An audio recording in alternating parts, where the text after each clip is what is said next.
pagi. Saya pikir saya terakhir. Walah. Enggak, Pak. Sebenarnya fleksibel aja sih, Pak, gitu. Oke, oke, oke, oke. Langsung aja ya. Terima kasih banyak atas kesempatannya. Selamat pagi, assalamualaikum warahmatullahi wabarakatuh. Saya punya waktu berapa menit ya? Waktunya untuk yang pertama ini nanti Pak Ano di akhir setelah ini ada Mas Tony juga, Pak. Nanti Oh, setelah oke. praktek dari Pak Setio nanti Pak Ono balik lagi nih Pak Oh, ditemani sama sama Mas Mas Tony. Tony. Oh, sama pakarnya itu. Sama-sama pakar kalau gitu, Pak. Enggak, dia lebih pakar dia. Saya berapa menit yang sekarang? Berapa menit saya? Sekarang 10 menit, Pak. 10 menit doang. Ya, stres gua. Oke. Udah saya tambah 15 menit deh, Pak, jadinya, Pak. Ya udah. Oke, oke, oke, oke. Saya langsung share aja masalah, bukan masalah sih. Oke. Ini saya akan ngomong soal security domain ya. Cuman secara umum ginilah cara berpikirnya. Oke. Cara berpikirnya biasanya kita kenal tadi udah Mas Yo ya ngomongin SSL. Terus di atasnya SSL ada HTTPS.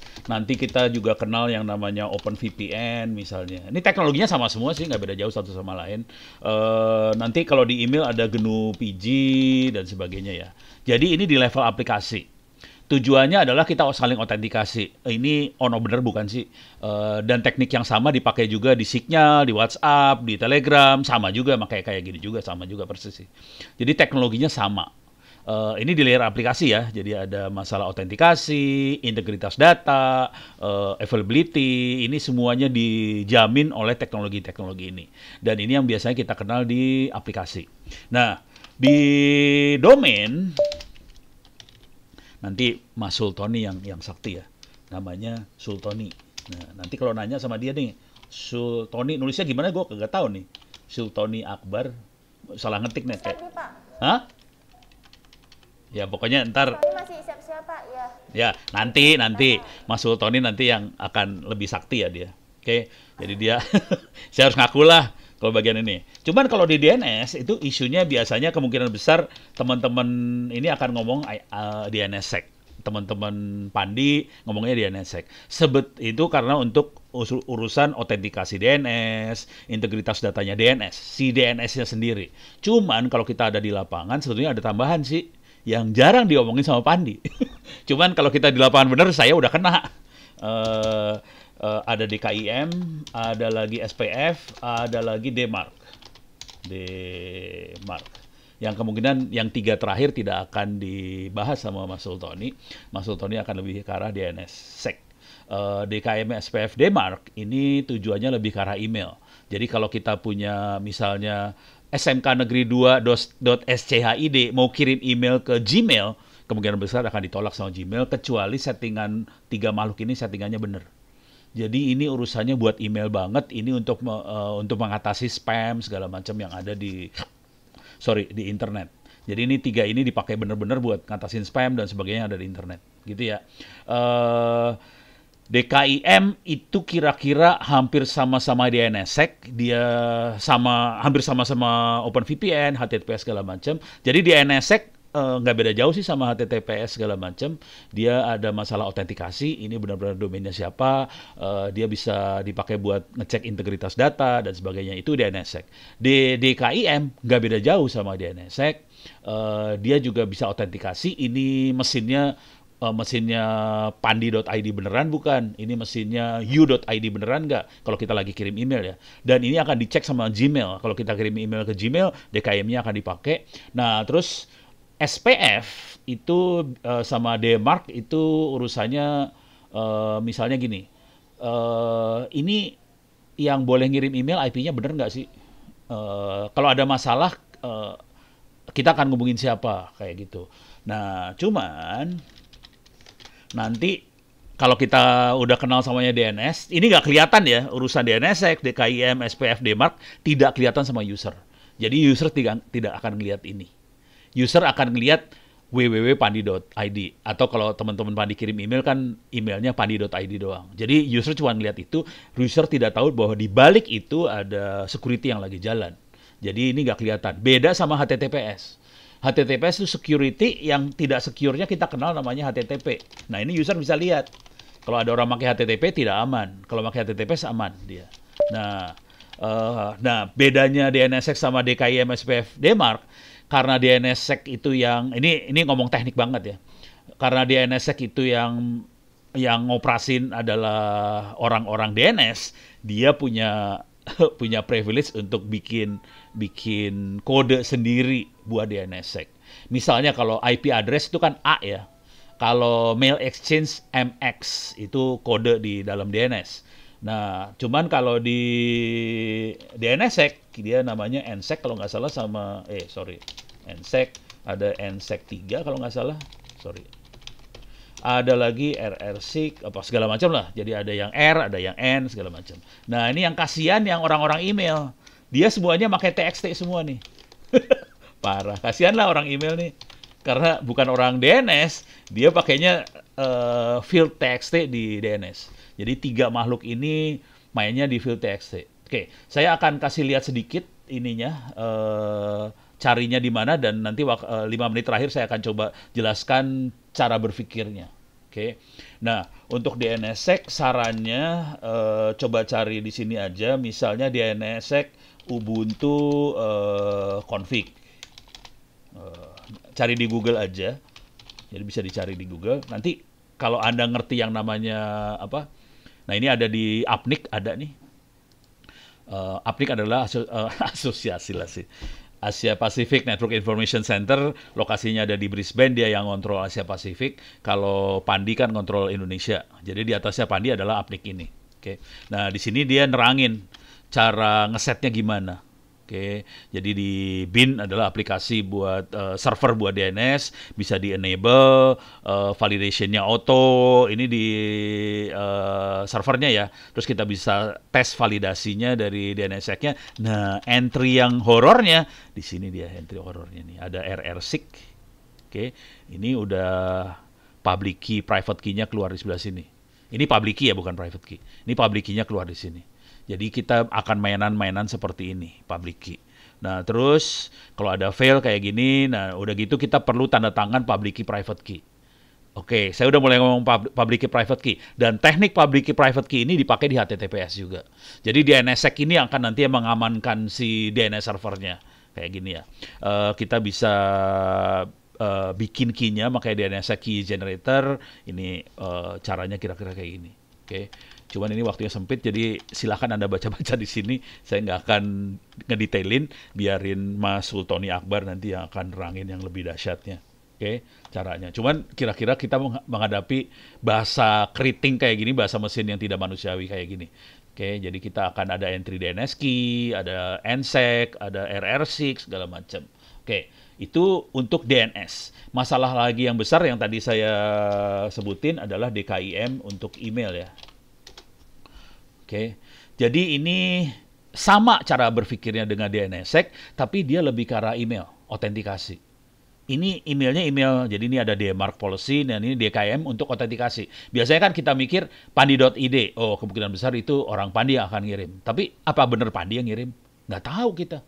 Misalnya presiden ri.go.id ngirim email, emang itu dari presiden? Kagak tahu. Nah, makanya mereka ngembangin kayak HTTPS-nya tapi buat email, dan ini dimasukkan dalam DNS, namanya DKIM ini. Gitu ya. Bisa dibaca-baca, tekniknya agak horor, cuman catatan-catatannya nanti ada di wiki saya. Satu lagi adalah SPF. Dan ini perlu banget ya kalau kita nanti berkirim-kiriman ke Gmail, apa segala macam, itu akan ditanya sama Gmail. Kalau ini nggak di-set, jangan berharap bisa kirim email ke Gmail. Parah, langsung ditolak sama Gmail. Oke. Dan server saya ditolak sama Gmail karena terlalu banyak kirim email. Walaupun saya udah set SPF, DKIM-nya saya set, sama Gmail ditolak. Karena lu kebanyakan kirim email, akhirnya server saya ditolak. Ini SPF dalam bentuk teks. Tujuannya apa? Tujuannya purpose, atau ini ya, baca. What is the purpose? List authorized hostname IP address that I permitted to send email on behalf of your domain. Jadi kalau kita punya suatu domain, dia akan ngasih tahu ke server ujung sebelah sana IP address mana aja sih yang sebetulnya berhak untuk kirim mail dari domain tersebut. Itu di SPF diterangin. Nah, satu lagi adalah DMARC. mark, DNS record. Jadi semuanya pakai TXT ya. Oke. Tujuannya buat spam sih semuanya itu. DKIM, SPF itu buat saya can publish for a domain control. Jadi ini kontrol. Kalau ada mail gagal, apa yang harus dikerjakan? Kira-kira kayak gitu ya. Denmark kira-kira kayak gitu, bisa dilihat nanti dibaca-baca. Oke. Nah, detail-detailnya Anda bisa masuk ke wikinya saya. onocenter.org/wiki. Domain ini diblokir sama Gmail karena LMS Onocenter itu menjalankan operasi sebagai e-learning server, dan dalam e-learning server autentikasinya pakai email, dan banyak orang Indonesia pakai Gmail. Akibatnya server saya banyak kirim email ke Gmail yang isinya sama. Udah gitu sama Gmail diblokir, sialan banget dah. Padahal gue udah pakai DKIM, pakai SPF, DMARC, udah di set semua, tetap aja diblokir. Udah susah lah hidupnya kalau udah kayak gitu. Makanya akhirnya saya autentikasi semua pakai manual semua. Oke, jadi Anda bisa lihat mungkin bisa lihat di Postfix. Oke. Postfix adalah aplikasi buat mail server. Oke. Nah, di bagian bawah sini ada proses buat ngelawan spam, dan ini ada cara setupnya. Cara setup DKIM, SPF gimana, segala macam bisa dilihat. Ini setup DKIM-nya bisa dibaca-baca di sini, cara setupnya segala macam. Oke. Semuanya masuk entry-nya TXT ini.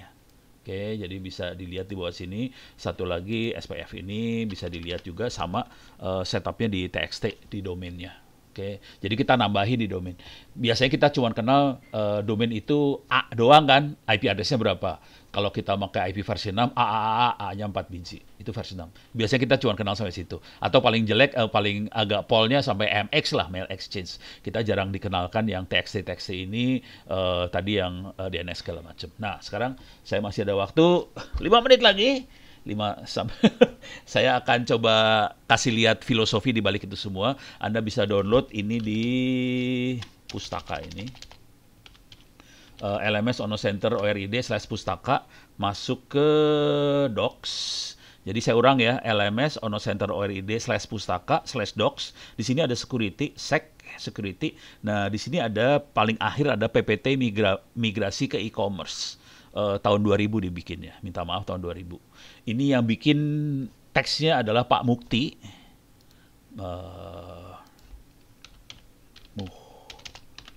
Atau saya kasih lihat aja teksnya dulu ya.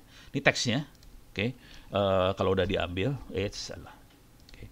Nah, saya akan masuk ke ini pakai ini aja biar cepat ya. Oke, set.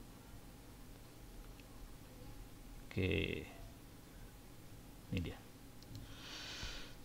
Mukti Ariwibowo, almarhum. Beliau adalah otak di balik Undang-Undang Informasi sama Transaksi Elektronik, terutama transaksi elektroniknya. Dia adalah otaknya. ITE Indonesia dia otaknya. Saya kasih lihat dulu buat mengenang dia. Mukti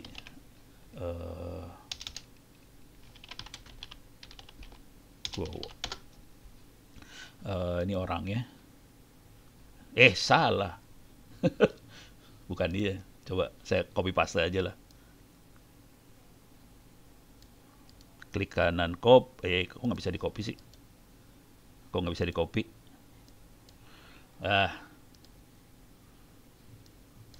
Arianto, itu dia dapat. Oke, ini orangnya masih muda, ini batu nisannya, dan dia adalah yang mendesain Undang-Undang ITE, dan dia yang mendesain kalau kita baca Undang-Undang ITE di situ dikenalkan yang namanya Certificate Authority, dikenalkan yang namanya Public Key, Private Key segala macam. Dia yang mengenalkan dan sampai masuk ke Undang-Undang. Ini orangnya udah meninggal. Di pesan dia terakhir ke saya kira-kira gini pesannya. No, tolong ilmu saya disebarin. Itu aja sih pesannya. Sesimpel itu pesannya. Jadi kayaknya saya nggak tahu dia sakit apa terakhirnya, tapi hanya sesederhana itu pesannya, dan saya berusaha memperkenalkan. Jadi dia memperkenalkan tentang Public Infrastructure Certificate Authority. Saya akan cerita cepat apa itu makhluk-makhluk itu, dan teknik ini yang dipakai di SSL, di HTTPS, di OpenVPN, di DNSSEC, di semuanya makanya ini DKIM segala macam pakai teknik ini semua. Tujuannya adalah, nah sekarang saya kasih lihat. Tujuannya ada 4 sih sebenarnya. Privacy, autentikasi, integrity, sama non-repudiation. Non-repudiation adalah dia bisa jadi barang bukti di pengadilan yang tidak bisa ditolak. gitu. Jadi kalau ada kasus, ada kejadian, kita bisa pakai ini semua jadi barang bukti di pengadilan dan hakim tidak bisa berkutik. Maksudnya tersangka tidak bisa berkutik, hakim jadi enak hidupnya. Oke. Confidentiality adalah kerahasiaan, bisa dijaga, integritas bisa ngecek kalau ada perubahan data segala macam, bisa dicek, dan kita bisa lihat autentikasi. Ini betul-betul pandi.id bukan. Ini perhatiin, ini masih Gus Dur ya. Jadi ini waktu dibikin masih zamannya Gus Dur waktu itu. Dan non-repudiation adalah pembuktian yang tidak tersangkal. Oke. Ini di balik ini adalah teknologi kriptografi. Pada zaman dulu kala sering yang dipakai adalah kuncinya sama antara buat encrypt sama decrypt sama. Ini namanya symmetric kriptografi. Masalah paling besar adalah bagaimana mendistribusikan, mengirim kunci encrypt dipakai buat decrypt. Tapi nanti di sini PKI segala macam akan pakai ini juga sih. Cuman ini sebagai contoh, saya bukan tidak akan pakai DNS. Ini saya akan pakai contohnya kirim email. Oke. Ada teknologi kriptografi yang kedua adalah public key kriptografi, dan ini yang dipakai di DNSSEC, di HTTPS segala macam. Pakai teknologi yang kedua ini dipakai buat tanda tangan pesan, ngirim surat rahasia, dan dia kuncinya pasangan. Oke, ada public key, ada private key. Private key adalah kita yang pegang, public key semua orang bisa lihat. Oke, nah cara berpikirnya kayak gini. Jadi orang dikasih public key. Tadi public key ada di entry-nya DNSSEC ada ya. Itu public key-nya disebar. Nanti orang ngambil public key itu dan dia akan nanya ke kita yang punya private key, dan kita bisa tahu, oh oke, ini message buat saya. Oke. Jadi public key ini hanya bisa dibuka sama yang punya private key itu. Jadi aman banget, kecuali private key-nya bocor. Jadi kacau ceritanya. Kadang-kadang kalau di dunia yang security banget, private key-nya bisa sidik jari, retina mata, dan sebagainya. Oke. Ini jebolnya, ini dengan teknologi yang lama, panjang kuncinya cuma 128 bit, jebolnya udah sekian ribu tahun. Kalau sekarang panjang kuncinya udah parah banget, 2048 lah, ada yang 4000 sekian bit, udah parah, jebolnya setengah mati. Oke. Sekarang konsep tanda tangan digital kira-kira kayak gini. Ini ada teks, masukin fungsi hash, dapat sidik jari. Jadi sidik jari ini untuk cek integritas, teks ini teks yang mana. Nah, supaya kita bisa tahu siapa yang ngirim, kita encrypt pakai private key orang yang ngirim. Jadi dalam tanda tangan digital, bukan tanda tangan di scan, tapi ada dua informasi, teksnya yang mana, yang ngirim siapa. Kira-kira itu tanda tangan digital tuh kayak gitu teknologinya. Jadi waktu kita transaksi, biasanya ada tanda tangan digitalnya dimasukin juga. Oke. Sifat tanda tangan digital otentik, bisa dijadikan barang bukti di pengadilan, hanya sah untuk dokumen itu saja atau kopinya dapat diperiksa dengan mudah oleh siapapun. Karena public key-nya dipegang semua orang. Jadi bisa ngecek, ini yang tanda tangan siapa. Gitu ya. Jadi itu pentingnya tanda tangan digital. Nah, kemudian dikenalkan juga yang namanya sertifikat digital, itu kayak KTP, identitas orang atau institusi dan sebagainya. Nah, di sini kuncinya yang dipakai di DNSSEC di sini, dan nanti harusnya ada yang tanda tangan sertifikat otoritas, sertifikat authority ya. Otoritas sertifikat atau sertifikat authority. Di dalam tanda sertifikat digital ini ada informasi nama identitas segala macam, masa berlaku, termasuk public key-nya ada di situ. Oke. Jadi itu adanya di sertifikat digital. Oke. Nah, dengan sertifikat digital kita bisa bikin komunikasi tertutup dua pihak, saling otentikasi satu sama lain. Ini yang dipakai sama DNSSEC, ini yang dipakai. Kalau HTTPS setengahnya aja dia. Jadi otentikasi nggak dua pihak, dia satu pihak biasanya. Dia punya kemampuan dua pihak, tapi kebanyakan HTTPS cuma satu pihak, cuman websitenya aja yang diautentikasi, usernya nggak diautentikasi. Karena usernya nggak, seringkali usernya tidak bikin sertifikat digital. Tapi dia punya kemampuan buat dua sih sebenarnya. Oke. Nah, sekarang saya kasih lihat proses transaksinya sebagai penutup. Jadi kalau kita melakukan transaksi, prosesnya kira-kira gini. Yang normal kalau kita, ini buat email, nanti buat DNS segala macam, nggak beda jauh sih cara berpikirnya. Kalau email sebenarnya ini teks, diklik send, kirim ke ujung sebelah sana, langsung dibaca. Cuman masalah autentikasi, integritas, segala macam nggak dicek semuanya. Supaya dicek, kita prosesnya kira-kira gini. Teks, masukin fungsi hash, dapat message digest, di encrypt oleh private key-nya si pengirim, dapat digital signature. Teks sama digital signature sama sertifikat dijadiin satu, di encrypt pakai symmetric key, bukan public key lagi, bukan public key infrastructure, pakai symmetric key, dapat encrypted message. Oke. Nah, supaya hanya tujuan yang bisa baca, simetrik key-nya tadi di-encrypt lagi pakai public key si penerima. Jadi ada proses sadis banget sih. Teksnya semua di-encrypt, kuncinya pun di-encrypt. Oke, pakai public key ujung sana yang akan nerima. Jadi kita punya encrypted message, punya digital envelope. Ini dua-duanya yang terencrypt ini yang dikirim. Digital envelope akan dibuka, di-decrypt pakai private key-nya Bob yang penerima, dapat key simetriknya. Simetric key ini dipakai buat decrypt dari si message yang encrypted tadi, keluar teksnya segala macam teks, digital signature sama sertifikatnya keluar semua. Pada titik ini sebenarnya kita bisa baca message-nya. Cuman kan kita nggak tahu ada perubahan data, ada perubahan teks segala macam, kita nggak tahu, kita harus tes dulu. Jadi untuk ngetesnya, si teks masukin fungsi hash, dapat message digest, tanda tangan digital, di decrypt pakai public key-nya Alice yang ada di sertifikat digitalnya Alice, dapat message digest. Dua message digest di compare harus sama persis. Kalau beda berarti itu ada yang ngehack di ujungnya. Oke, kira-kira itu message-nya. Mudah-mudahan tidak terlalu membuat pusing. Sorry, ini bahannya terlalu berat banget, dikasih waktu cuman sekitar 15 menit. Terima kasih, saya kembalikan pada pembawa acara. Terima kasih. Oke Pak, tadi sudah ada pemaparan dari Pak Ono. Kita langsung tanya jawab aja kali ya Pak. Oh, silakan. Karena gitu. Mudah-mudahan nggak bikin stres. Nanti Pak Ono di akhir juga bakalan ngisi Oh lagi iya, dari siap. Mas Tony sih Pak. Siap. Jadi masih ada waktu lagi Pak. Oh iya, sekarang saya sudah bersama dengan Mas Sultoni Akbar nih Pak. Oh, sama pakarnya langsung. Sama pakarnya langsung ya Pak. Iya, saya bukan pakar, yang pakar Mas Sultoni. Oke, pertanyaan pertama ini Pak dari Pak Mawardi. Pak, agar domain kita aman dan tidak di-phishing oleh orang lain, apa saja sih Pak yang harus kita persiapkan? Itu pertanyaannya Pak, monggo dijawab Pak. Waduh, seru. Saya berharapnya sih semuanya bisa menjalankan di NSX sih. Harapannya itu.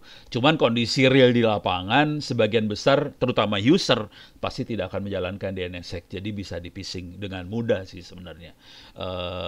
Akibatnya kita harus mengandalkan kejelian si user buat supaya DNSSEC tidak di-phishing. Misal, contoh sederhana. Bank, kan ada contoh sederhana, ini sorry ya nyebut nama banknya, Klik BCA. Supaya nggak seringkali phishingnya tekniknya blow on banget sih. Klik diganti pakai K atau dipakai C. Nah, disalahin domainnya, akhirnya orang ketipu. Jadi phishing-phishingnya sesederhana itu. Dan itu yang itu sebabnya kita butuh banget DNSSEC. Sayangnya hari ini DNSSEC-nya belum terimplementasi, terutama di level user ya. Belum sampai situ. Nah, itu tantangan kita semua sih, tantangan Pandi juga sih. Makanya gue pusing jawabnya kalau ini. Gue pusing nih. Pak, itu alasannya kita ngadain workshop ini juga nih Pak, kan kita bahas DNSSEC. Oh, oke. Biar sahabat ID paham nih Pak. Kan banyak yang belum tahu ya Pak. Iya. Apa itu DNSSEC gitu. Dan akibatnya fatal banget sih, Jadi gampang banget kita ditipu. Karena kita ngandelin kejelian mata banget, jadi ketipunya gampang banget sih. Asli. Ngeri. Padahal dari nama bank yang terkenal gitu ya Pak, bisa kena phishing gitu juga ya Pak. Dan kebetulan banget waktu itu si hackernya cuman mau proof of concept aja bahwa gampang banget lo nipu, tapi udah gitu dia tidak mengambil duit, terus semua datanya dia kasihin ke bank tadi. Jadi dia nggak jadi masuk penjara sih. Sampai kayak gitu loh. Sampai datanya diambil gitu ya Pak ya. Data tuh data ini loh, username password internet banking loh. Parah banget. Itu yang baik. Parah, ngeri. Kalau udah tahu mah ngeri, dunia ini mengerikan sih sebenarnya. Berarti dengan adanya digital ini juga kita harus berhati-hati ya Pak ya. Iya, harus hati-hati. Oke, kita pertanyaan selanjutnya Pak. Dari Pak Mawardi. Ya. Apa sih Pak tantangan terbesar dalam kita membangun sebuah DNS yang baik dan benar? Di tempat saya bekerja, kami ada penawaran dari pihak ketiga terkait pengelolaan domain atau DNS dilakukan oleh mereka pihak ketiga tersebut. Apakah ini worth it, Pak, jika DNS dikelola pihak ketiga atau lebih baik kita berdayakan sendiri? Itu Pak pertanyaannya.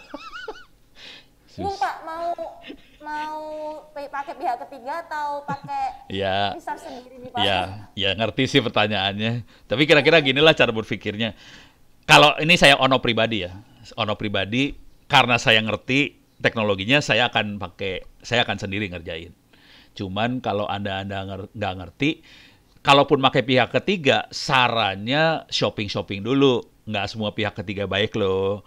Jadi tanya sama teman-teman di Pandi, ini bagus nggak nih, rekomen nggak yang ini. Jadi sebaiknya sih tanya-tanya antara kita sih teman-teman, tanya semua. Soalnya nggak semua pihak ketiga itu bagus juga. Nggak, maksudnya bukan bagus ya, maksudnya experience segala macam. Sebaiknya tanya-tanya dulu sih. Tapi kalau bisa, kalau Anda pinter, Anda jago, mendingan sendiri sih. Soalnya kita jadi bebas merdeka. Mau nambahin DNS gampang, mau apa gampang gitu. Tapi ya itu Ono ya, gayanya kayak gitu banget kalau Ono. Sudah pro Pak, ini mungkin yang tanya masih bingung ini Pak. Ya, kalau Anda nggak profesional, ya udah minta tolong pihak ketiga. Cuman konsekuensinya Anda jadi tergantung gitu. Itu aja sih. Dan pihak ketiga tuh banyak loh. Iya. Oke, ada pertanyaan lanjutannya nih Pak. Ya. Topologi apa yang baik dan benar atau direkomendasikan dalam membuat DNS agar aman dan secure dari kejahatan cyber yang sering terjadi Pak? Lalu, apakah dengan secure by SSL itu saja sudah cukup untuk DNS kita aman gitu Pak? Kalau topologinya sih cuman mesin hosting di internet udah titik sih, nggak ada apa-apanya lagi sih. Jadi ini ngomong buka-bukaan ya. DNS server saya adanya di hostingan, bukan di rumah saya atau di ada dia di data center, tapi di teman-teman data center. Jadi ada di sana. Jadi cuma satu mesin, bukan satu mesin, dua mesin sih. Itu. Cuman saya, ini si Ono rada-rada gelo, Ono orangnya rada gila. Biasanya teorinya kan ada primary DNS, ada secondary, ada master, ada slave gitu ya. Ada primary, ada secondary. Ono nggak kayak gitu topologinya.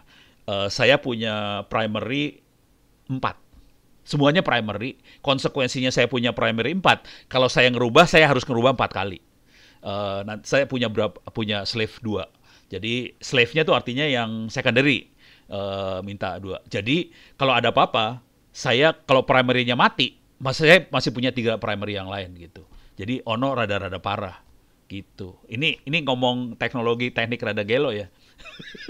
Jadi saya topologinya gitu. Tapi semuanya adanya di VPS, di hosting di internet.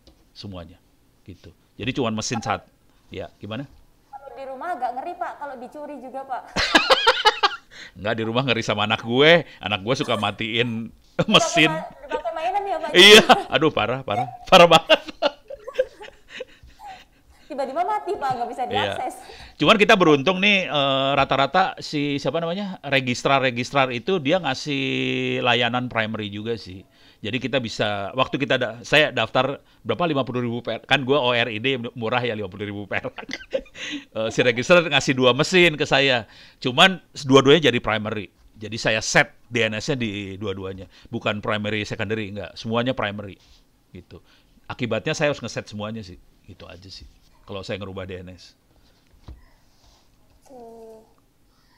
Oke, nah ini ada pertanyaan selanjutnya Pak, dari Roni Firmansyah. Server yang menggunakan DDNS gratisan karena nggak punya IP statik dan dapat name hostnya juga. Apakah name host yang gratisan ini bisa dipasang SSL? Adakah cara yang murah mengamankan server saya? Tanyanya cara yang murahnya ini Pak. Hari ini kita susah sih sebenarnya. Kenapa? Karena kita nggak punya IP public. Coba aja lu lihat deh. Coba Anda lihat ISP Anda ngasih IP public kagak ngasih IP private. Jadi kita tidak langganan internet service provider loh. Hari ini kita langgannya intranet service provider. IP-nya IP private. Akibat kita pakai IP private, kita nggak bisa DDNS sebenarnya. Kita agak susah dengan DDNS-nya, agak susah. Jadi nggak rekomen sama sekali DNS. Saya cenderungnya kita punya DNS server sendiri di internet. Terus kalau kita punya server di balik firewall segala macam, kita harus pakai SSH yang kebalik tuh, reverse SSH. Jadi pakai reverse SSH supaya server yang ada di balik firewall-nya provider itu bisa keluar lagi IP-nya. Tapi DNS-nya nggak bisa pakai DNS sudah. Karena kita langganannya intranet service provider. IP-nya 10 sekian, sekian. Cek aja deh semua. Semuanya udah kayak gitu. Parah. Kita udah kehabisan IP versi 4 sih sebenarnya. Harusnya kita pindah ke IP versi 6. Ya ini bukan tugas Pandi sih emang. Ini tugasnya Abji. Gue udah ngomong berkali-kali susah banget. Mungkin Gitu. banyak komponen yang harus dirubah gitu Pak, makanya lama gitu kali ya Pak. Enggak juga sih. Jadi secara alat semuanya udah siap. Yang masalah SDM. Sama menterinya kurang galak kali ya. Harus punya menteri yang galak. Aduh, gak ikut-ikutan Pak, kalau gak gitu Pak. No komen ya Pak. Nggak berani. Oke, nah ini ada pertanyaan selanjutnya mengenai SSL Pak. Ya. Dari Anang Ma'ruf, Oke. izin bertanya Pak, apakah jika menggunakan domain HTTP tanpa SSL akan mempengaruhi pengiriman email di Gmail? Jadi berpengaruh nggak Pak? Nggak ada urusan sama domain SSL sih. Kalau ke Gmail nggak ada urusan. Kalau kita kirim email ke Gmail, urusannya sama DKIM, SPF, sama DMARC. Itu aja. Jadi nggak urusan, domain kita nggak ada SSL, nggak ada urusan. Cuman kalau kita domainnya tidak ada SSL, user kita jadi nggak punya privacy. Itu aja sih.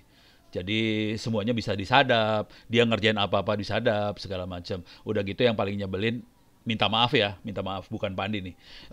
Jadi operator kan bisa ngelihat, operator tempat user make internet bisa ngelihat ini user lagi ngapain, udah gitu tahu-tahu keluar pop up iklan gitu. Itu akan terjadi kalau kita pakai gue nggak usah nyebutin operatornya yang mana ya.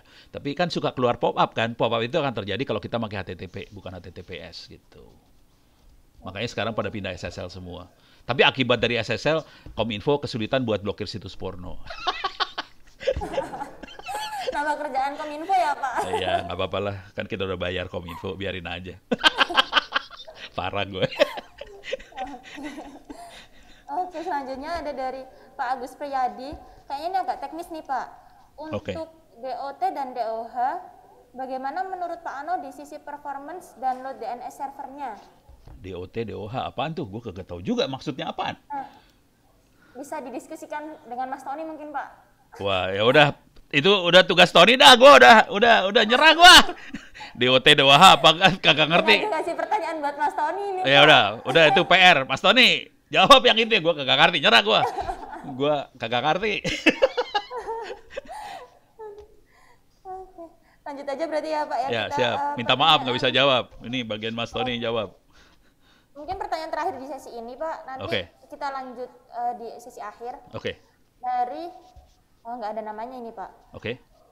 Apakah aman suatu DNS domain misalnya HTTPS terus diubah jadi alamat IP? Apakah akan mempengaruhi eksistensi domain? Alamat IP. Waduh. Ini Jadi jujur dari dulu ya. HTTP. Kalau web pakai alamat IP lebih gampang kita blokir. Kalau pakai DNS lebih susah diblokirnya. Lu perhatiin ini situs-situs judi itu banyak pakai IP tuh. Lebih gampang kita blokirnya sih sebenarnya. Soalnya Nah, dia yang share film-film gitu ya Pak ya? tahu aja. Ya gitu deh. Jadi nggak rekomen pakai alamat IP sih sebenarnya. Siap. Oke, terima kasih Pak Ono Oke, untuk sama-sama. materinya. Kita berjumpa lagi nanti Pak di Siap. setelah Pak Setio ini. Oke. Nah, sahabat ID, tadi kita